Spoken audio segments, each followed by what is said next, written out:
अगर floor test में नीतीश कुमार की सरकार गिर जाएगी तो क्या राजद की सरकार बन जाएगी या फिर बिहार के अंदर राष्ट्रपति शासन लग जाएगा? कायदे से राज्यपाल महोदय को करना चाहिए कि तेजस्वी यादव को सरकार बनाने का आमंत्रण न्योता देना कह रहे चाहिए हैं कि कल कुछ वैसा हो सकता है जो 2005 में हुआ था, जब केंद्र में कांग्रेस की सरकार थी, बिहार में बहुमत का आंकड़ा नहीं पहुंच पा रहा था, तब एकाएक रातों रात राष्ट्रपति शासन कांग्रेस ने बिहार में लगा दिया था। तो ये राष्ट्रपति शासन लग सकता है, और उसमें राष्ट्रपति शासन यदि बिहार में आज लगता है तो उसका मतलब भाजपा का परोक्ष शासन हो जाएगा, अप्रत्यक्ष। अगर फ्लोर टेस्ट में नीतीश कुमार की सरकार गिर जाएगी तो क्या राजद की सरकार बन जाएगी या फिर बिहार के अंदर राष्ट्रपति शासन लग जाएगा? हम आपको सही जानकारी इस वक्त पहुंचाने वाले हैं, क्योंकि इस वक्त हमारे साथ पूर्व आईपीएस अमिताभ दास जी है। देखिए, हमने काफी गहराई से इस मुद्दे पर चर्चा की और जो बातें निकलकर सामने आई कि बीजेपी अगर इस बहुमत का आंकड़ा नहीं छू पाती है, जदयू बहुमत का आंकड़ा नहीं छू पाती है, तो बीजेपी राष्ट्रपति शासन लगवा सकती है। लेकिन नीतीश कुमार को गिराने के लिए, नीतीश कुमार के पर काटने के लिए, अब ऐसा जो चर्चाओं में हम सुन रहे हैं, क्या लगता है आपको? कल की तस्वीर आप क्या देख पा रहे हैं? क्या बीजेपी 2005 वाला खेल करेगी जो कांग्रेस ने कभी किया था? देखिए, अभी इतनी संभावना है कि किधर भी जा सकती है बात, है ना। तो मैं संभावनाओं को बता देता हूं दर्शकों को कि कल यदि पलटू राम की सरकार गिर जाती है जी। तो उसके बाद बिहार के राज्यपाल के पाले में गेंद चली जाएगी जी। और कायदे की मैं बात कर रहा हूँ, कायदे से राज्यपाल महोदय को करना चाहिए कि तेजस्वी यादव को सरकार बनाने का आमंत्रण न्योता देना चाहिए, क्योंकि आज की तारीख में विधानसभा में सबसे बड़ी पार्टी राजद है, 79 विधायक हैं उसके, और उसमें यदि कांग्रेस को भी जोड़ दिया जाए और लेफ्ट पार्टीज को भी, तो पूरा महागठबंधन है, तब तो और ज्यादा संख्या है। तो कायदे से राज्यपाल को करना चाहिए कि पलटू राम का इस्तीफा लेने के बाद उनको तेजस्वी यादव को बुलाना चाहिए और फिर उनको 10 दिन या 15 दिन जो उचित लगे वो विश्वास मत साबित करने के लिए देना चाहिए। जैसे कि अभी नीतीश कुमार को समय दिया गया है बहुमत साबित करने का, अगर कल फेल हो जाते हैं वो लोग फ्लोर टेस्ट में, तो राजद को राज्यपाल जब बुलाएंगे तो उनको भी 10 से 15 दिन का समय दिया जाए। बिल्कुल। लेकिन मैं इसलिए कह रहा हूँ क्योंकि जब से ये मोदी राज आया है 2014 से, इस देश में ज्यादातर काम कायदे से नहीं हो रहा है। अच्छा। तो उसमें क्या है कि चूंकि अब राज्यपाल ऐसे कहने के लिए तो दलगत राजनीति से ऊपर होते हैं, लेकिन जो राज्यपाल बिहार के हैं, जो राजेंद्र अर्लेकर है, तो ये भाजपा की पृष्ठभूमि से आते हैं। ये गोवा में भाजपा के नेता रह चुके हैं, गोवा विधानसभा के अध्यक्ष रह चुके हैं, गोवा में भाजपा का एक बड़ा चेहरा माने जाते हैं। तो ये तो वही कहेंगे जो इनके दिल्ली में बैठे हुए जो आका है नरेंद्र मोदी और अमित शाह, वो जो हुक्म देंगे। एक मिनट सर, जैसे आप कह रहे हैं कि कल कुछ वैसा हो सकता है जो 2005 में हुआ था, जब केंद्र में कांग्रेस की सरकार थी, बिहार में बहुमत का आंकड़ा नहीं पहुंच पा रहा था, तब एकाएक रातों रात राष्ट्रपति शासन कांग्रेस ने बिहार में लगा दिया था।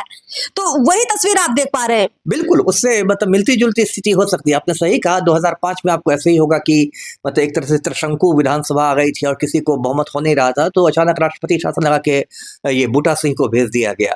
और उसके तो ये राष्ट्रपति शासन लग सकता है, और उसमें राष्ट्रपति शासन यदि बिहार में आज लगता है तो उसका मतलब भाजपा का परोक्ष शासन हो जाएगा, अप्रत्यक्ष रूप से वो भाजपा का शासन हो जाएगा, क्योंकि राज्यपाल फिर कुछ सलाहकारों के माध्यम से चलाते हैं शासन। राष्ट्रपति शासन में तो यही होता है, कैबिनेट रहता नहीं है, राज्यपाल कुछ सलाहकारों के माध्यम से चलाते हैं सरकार, और जो भी सलाहकार बनेंगे आज की परिस्थितियों में वो भाजपाई पृष्ठभूमि के रहेंगे, आरएसएस पृष्ठभूमि के रहेंगे, तो एक तरह से वो भाजपा की सरकार हो जाएगी।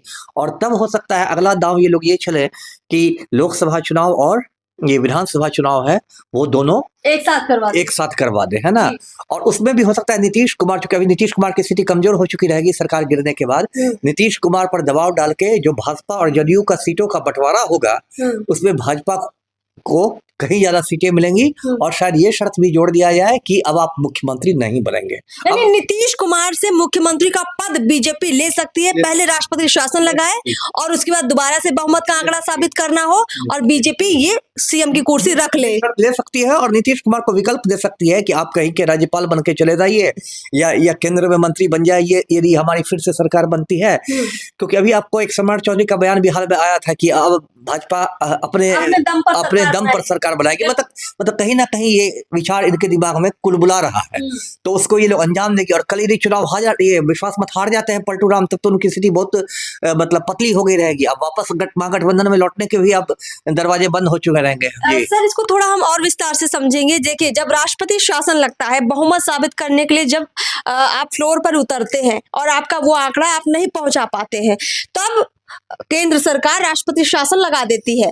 लेकिन 6 महीने से ज्यादा किसी भी राज्य में राष्ट्रपति शासन लागू नहीं रह सकता है।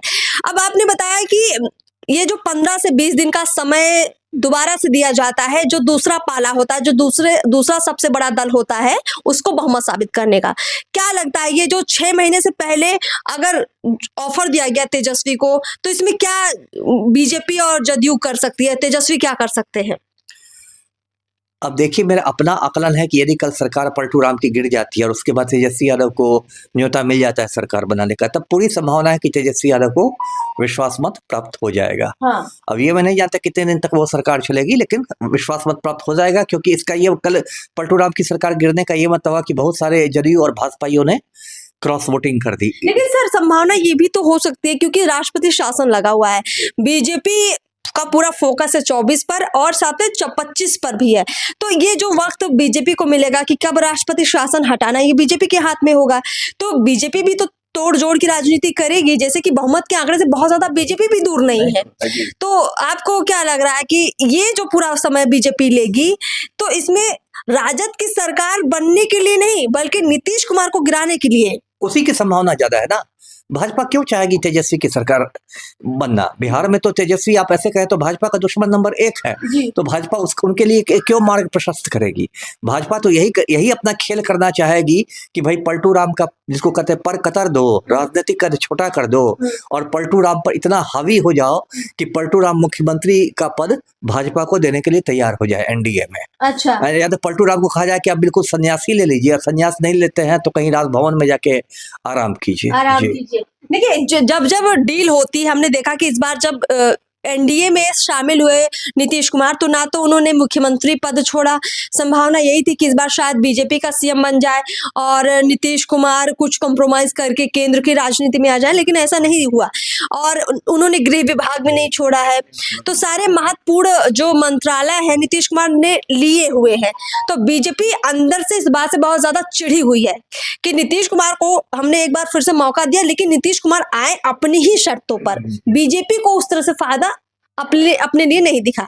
तो वो जो कहते हैं ना कि अंदर से बीजेपी भी भर गई है नीतीश कुमार से, जैसे राजद भरी हुई नजर आती है, बीजेपी भी भरी हुई है। तो अब ये अंतिम खेल हो सकता है नीतीश कुमार का। ऐसे भी आप देखिए तो नीतीश कुमार की तो राजनीतिक पारी मुझे लगता है अब अंतिम ही पड़ाव पर है, क्योंकि एक तो इन्होंने अपनी विश्वसनीयता को रसातल में पहुंचा दिया है, पलटू राम के नाम से पूरे देश में बदनाम हो चुके हैं।